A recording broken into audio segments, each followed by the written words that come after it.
I missed your wedding. You did. Which was also my brother's wedding. More importantly, your brother's wedding. Well, arguably. And that was 2 years ago now. And I feel like we never, sat down and talked about that. Which, No. why? What a better place? What a better Several place than on cameras, the podcast? the internet. Let everyone know on the internet that I'm No, really I feel mad. like we kind of talked about it a little bit at the time, but, remind me. I feel like, how did that conversation go down? I don't even... Yeah. Sometimes my brain rejects things. Well, if we want to think back to it, so... Actually, the day I got my wedding dress, people are probably going to hate this too, that you told me you were pregnant on that day. Oh, yeah. But she was very intentional about it. She let me pick out my wedding dress, and I got to have the whole experience. And then the very last thing of the day, you told us you were pregnant, because that's the first time we'd seen you in a long time. I think we were leaving town. Yeah, you were leaving. You got in that day, and you were leaving town that day, and you wanted to tell us in person. So I was like...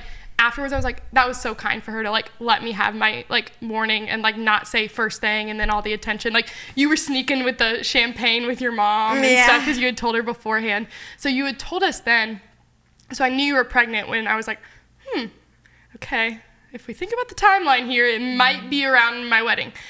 Before then, actually, I asked you to be my bridesmaid over FaceTime. I said, just don't be pregnant at my wedding. I remember that. I felt so bad after I found out you were pregnant. No. Because I was like, oh my gosh. I think I texted you. I think probably that day. I was like, yeah. Or maybe it was in the day I said it. I was like, hey, I didn't mean that. If you're pregnant at my wedding, it's okay.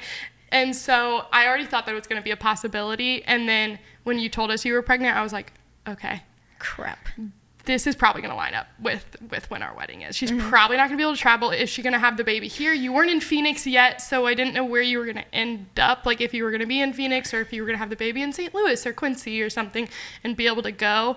And I don't know when we officially talked about, but I was even talking to the venue. I was like, is there other open dates in this time zone that we could maybe move it up or move it back so that you could be there, because I knew it was important for you. Also, I wanted you to be there for my wedding. It was sad, but I think I FaceTimed you when they were doing their first dance with Blake and your mom, because I was like, I want her to feel involved in some way. I think Josh recorded the ceremony on his phone. He did. So sweet. And so that was And you sweet. guys sent us I sent you a bouquet of flowers for her, because she was a bridesmaid. So I mailed her a bouquet of flowers that would That's arrive so on that thoughtful. day. That was so Because I knew while I was sad you weren't there, I knew you were probably more sad that you weren't there, even though, especially you just had a baby, you were so excited. Okay, let's do a timeline.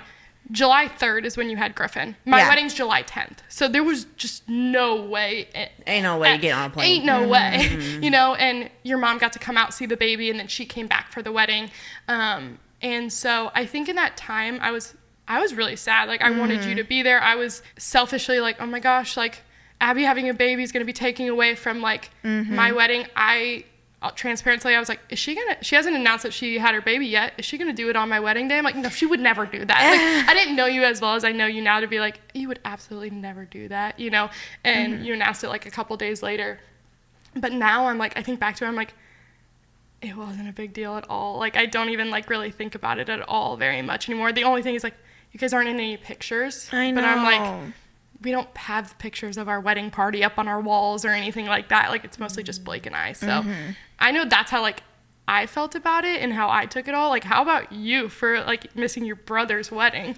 Yeah, I definitely, I feel I did a lot of the grieving of that before it even happened, because, We knew 9 months, I was this sucks and I hate this, and so I was obviously I want to be as involved as I can, so going to the bachelorette weekend and stuff was fun, and, even though I felt weird. She was so pregnant. I was at a winery, I was I'm not drinking anything, don't worry anybody.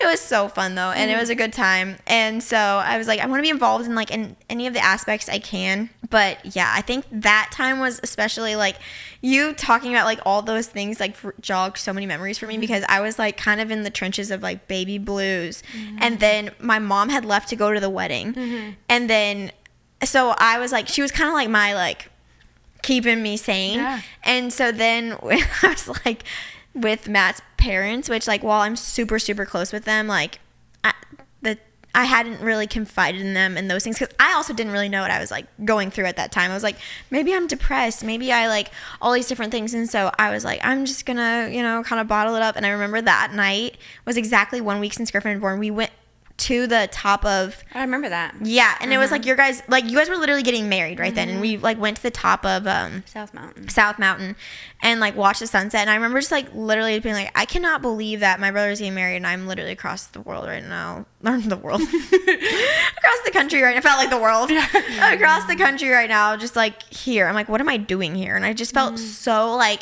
I don't know. I felt this feeling a lot after having both kids, but especially in that moment, I remember feeling like I was just like in my skin. I don't know how to explain it. Like I was just like I was so uncomfortable. I was like, what am I doing here? Why am I here? Why did I, like, obviously I couldn't control anything or change anything, but I remember even at that time, I was like exploring options of like, maybe I should have Griffin in Quincy. Like I was like, but then all my OB appointments, like it just logistically would not have worked out really. And then I was like, then I'm going to be stuck there for a long time because a baby can't travel. And so I was like, and I really felt like I need stability at that point, and I need, you know, X, Y, and Z, maybe a different medical system. And obviously you guys didn't even get married in Quincy. Like it still would have required a road trip. So I think that in that moment, I feel like if I could put one word to it, I felt like defeated. Like I felt like, I don't know. It was really sad. And I felt really lonely like that day. And like people talking about it and sending me pictures was so sweet, and I really appreciate it. But then I was like, I am his sister. I'm her sister-in-law now. Like I shouldn't be getting this information through text from you. So it just kind of added to that like dissonance of the moment. I was like, what in the world? Like, how is that happening right now? And I'm not even there. When I think back to that too, now being like so much closer than with you now than I was then, I'm like, I think back to like moments that we're gonna have like in the future. I'm like, when I have my baby, like I know that you're gonna be there, like, and you're gonna be supporting me and hanging out, and I'm like, I'd rather you be there and this like being able to move close and be with you guys in this season than us being far away in that season of it. Even though it's like when I look back, I'm sad about that season and you missing that. I'm like, she's gonna be so close like during this next season of life for me.